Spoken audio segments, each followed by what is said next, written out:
teacher Jenny.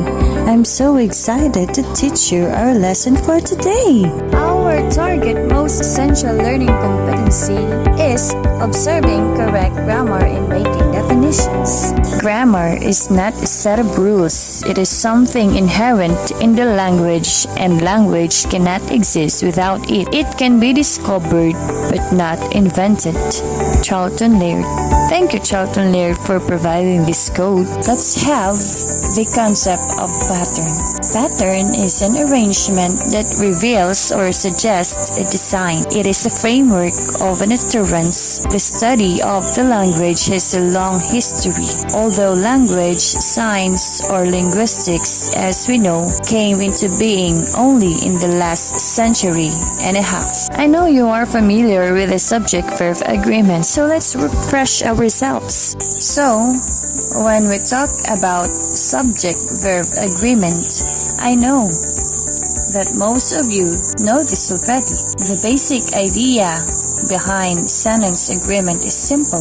All parts of your sentence should match or agree to the verb.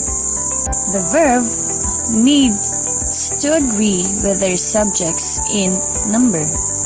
It may be singular or plural, and in person, first, second, or third. To check the agreement, you simply need to find a verb and ask who or what is doing the action of the verb. When we have correct grammar, that adds to the meaning of our sentence, may it through verbal or may it be through written. Now, let's have the rule number 1. A verb must agree with the subject in person and in number. So we have John listens. We have singular subject plus singular verb with S. That's our main rule. We, plural, listen without S is plural as a verb. The verb should agree with its subject. Next rule number 2. You always tie with plural verb form. Regardless if you could be considered 1 or 2, it will always agree with plural verb. You are sweet. You have been very kind.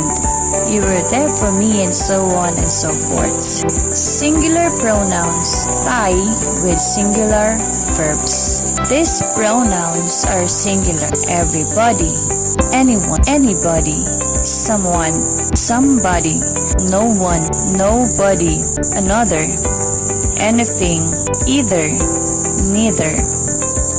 Each of them is responsible. Everyone is concerned about high taxes. No one is exempted from the test.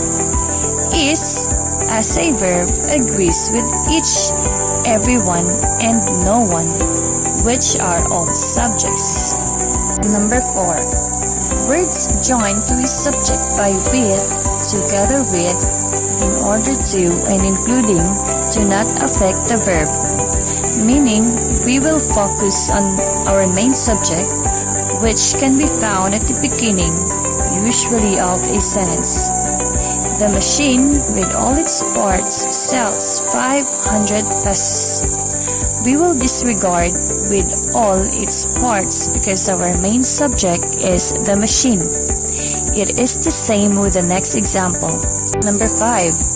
A collective noun ties either with a singular or plural verb, depending on whether the group is thought as a whole or as individuals. If they are considered as a whole, then we have to use singular verb. Now let's proceed to our activity. Let's apply. Underline the right form of the verb from those in the parentheses. Again, make sure that both the verb and the subject agree with each other. Do you have any questions? Feel free to ask. If none, then that ends our lesson on correct grammar and making definitions. Again, we will be able to make right definitions or correct definitions if we have a good grammar, because grammar matters in both written and oral. In order for us to make definitions or to create meaning to our sentences. Thank you and stay safe. Bye.